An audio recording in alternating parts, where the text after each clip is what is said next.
motivators when we decided to go on this trip was like experiences, like not just staying at bougie RV parks with bounce pads and playgrounds and pools, although we like all of those features a lot actually. And I'm bougie. he's bougie, we learned, but we didn't know this yet. So I had heard of this resource years ago when we first started RVing called Harvest Hosts. And I'm like, okay, well, now is clearly the time to like pull the trigger. The way it works is you get a membership and it's not expensive. And then you get access to search their database of businesses, individuals, a lot of wineries, breweries, farms.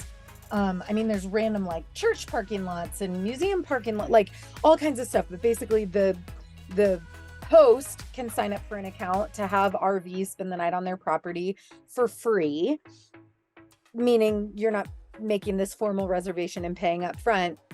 However, kind of the good Samaritan of the policy is that you do in exchange, you buy something from the business. It's a way for them to get traffic. So where do we go from here? We're dipping back down to South Dakota. We're making our way to Colorado. Like when we left, we had 2 anchors to our trip. Golden, Colorado for 3 weeks because I am hosting one of my Find Your Free retreats there for my company in person in Evergreen, Colorado. And then our second sort of anchor was San Diego because in a few months in San Diego, I have my second, actually my third, but my second, since we'll be on the road, retreat there. And those were like the first 2 things. So our South Dakota, North Dakota adventures were really about killing time. Like it felt more like a vacation. Yeah. And I have like 3 nights to kill basically to get us to our 3 weeks in Golden, Colorado. And I'm like, we got to do some driving. So this is like the perfect time for these Harvest Hosts where you stay one night, Katie, you stay for free. So we get to South Dakota, back to South Dakota from North Dakota. And I am stoked because we are staying at a farm and our family, well, our youngest 2, really all of our kids, but especially our youngest 2, like they love animals and they love being outdoors and they're very curious. And Justin and I are like pretty into nutrition. We watch a lot of documentaries about health and eating. So we get to this farm and I'm just really excited. They have llamas and we do a farm tour. They just had a bunch of piglets, like 3-week-old piglets. Yeah, they had built tanks and were raising tilapia. They had 2 greenhouses where they had a lot of banana trees. Banana trees. Yeah. I mean, their goals were to be like self-sustaining and only eat what they grow. And they owned a restaurant in town, and the restaurant used everything that they were making on the farm. So really, really cool farm. And the way they set it up to be completely self-sufficient was even cooler. So very entrepreneurial even for a farm, I thought, with some of the things that they had built to accommodate for the weather, because it gets freezing cold up there, like 20, 30 below zero. And it'll stay warm in some of the greenhouses they built, which is really cool. They have a cow, so they do all their own like dairy and they sell all that stuff. And it was amazing. So we go to bed, and so like it's summer, y'all. It's hot everywhere because global warming and all the things. So it's really hot. And when you stay at these Harvest Hosts, most of them don't have hookups. This farm had a hookup, but it was for 30 amp and we were 50. And at this point, we did not have the proper equipment. So it's been 90 something degrees all day. Like we've got all the windows. No AC, you're not supposed to use your generator typically. And so the whole family is complaining, like they're losing their mind. And I'm like, but think about the tour you just did. This was amazing. Like, what a great life experience. Like, we just learned so much. The kids got to like pick the eggs, and then we got to keep those eggs. Like, it was amazing. So I'm trying to like make the best out of what I consider a good time, but it's warm to try to go to sleep. Everyone else is complaining. So at this point, I'm canceling my 3rd Harvest Host and booking a KOA, a bougie campground, but you can't cancel within 24 hours or you like get in trouble with this site. So I'm like, well, we're boondocking again tomorrow night. Like we are not going to have hookups again tomorrow. So anyway, we don't have any footage of this, although I wish that we did. but I was so panicked. I think it was the last thing from anyone's mind. It did cool off at night, so we opened the windows because that was our only We're just trying to get relief air from too. the Yeah. heat, and trying to get some kind of air, Circulation. circulation into the RV. Every window, like every window we opened, like Everyone. every window. So here's the important thing to understand is that not all our windows have screens. Most of them do. Exhibit A. Yeah, most of the screens do, but for some reason The two in our bedrooms. Yeah. So anyways, we woke up and it was Lord of the Flies in here. I've never seen so many flies Thousands. concentrated in one place in my life. Thousands. They were on everything. How did you wake up that morning? Because I woke up hitting a fly off my face in my sleep, and I woke myself up from hitting myself. There was the cow mooing. There was the rooster. The rooster. Yeah, we were on a working farm. And then maybe the flies. I don't know. I didn't sleep. It was. Oh, see, I slept. Don't wait for the morning.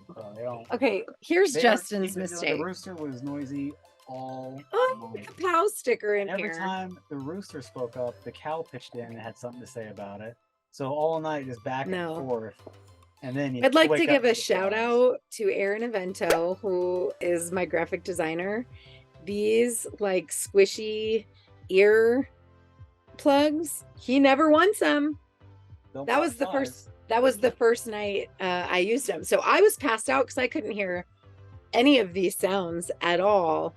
And yeah, I punched myself in the face. Yeah. Thousands of flies. How did we get rid of them? It did not happen quickly, but what we do? We didn't know what to do because we didn't have a fly swatter or anything like that. But a fly swatter wouldn't have done anything. There was too many flies. Thousands.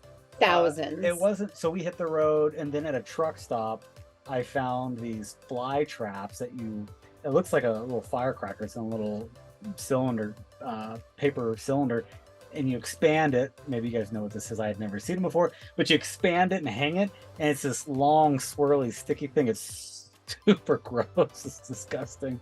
But we have since used it multiple times, and it does the trick. Yeah, it's gross. It took a while. We have a couple flies presently. I can see PTSD.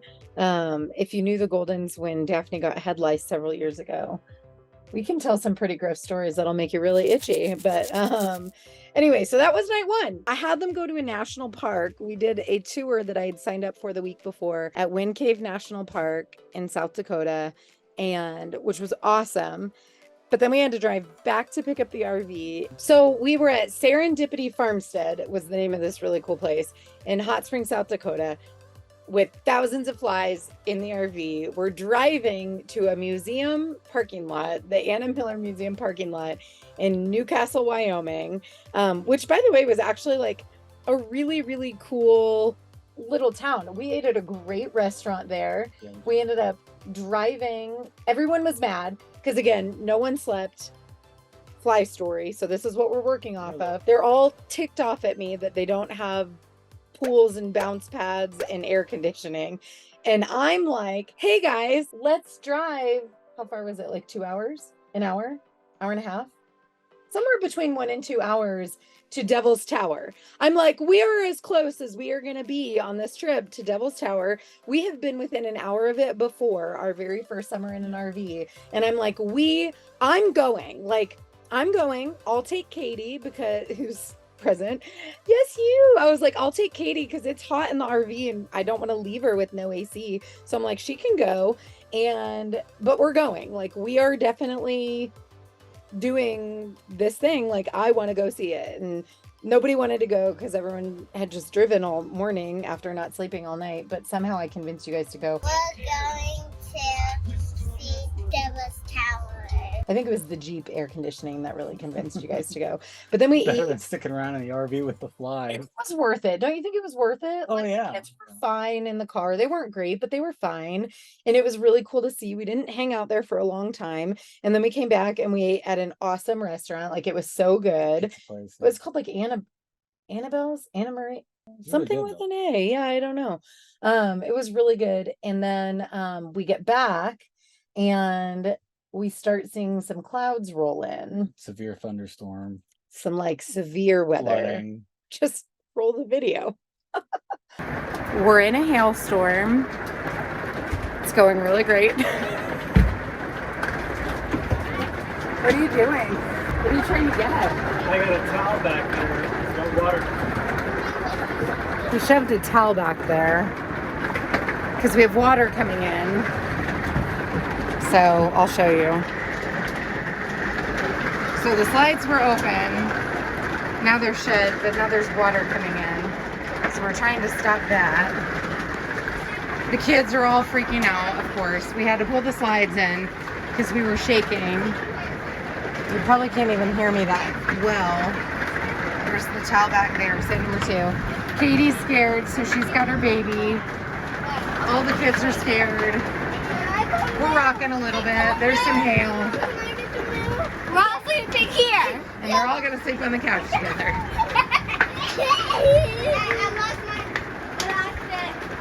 And Everybody it is noisy. It was a really fun 2 nights for the Goldens boondocking. I have since, so I canceled the llama farm, which was depressing for me personally, but we got to see Fort Collins, Colorado. Yep. And yeah, was a we good made it night. to Colorado. We made I it to was Colorado. So happy to pull into that RV park and plug in the RV and turn the ACs on and hook up to water. Oh, bougie. We've got a few more Harvest hosts on the agenda. So I'm still a fan. I think we should make a rule that when we stay at Harvest Host, Lauren has to drive the RV that day. Pass. Yeah, we can do hard things. Yeah. I can and I will. I'll continue to drive the RV.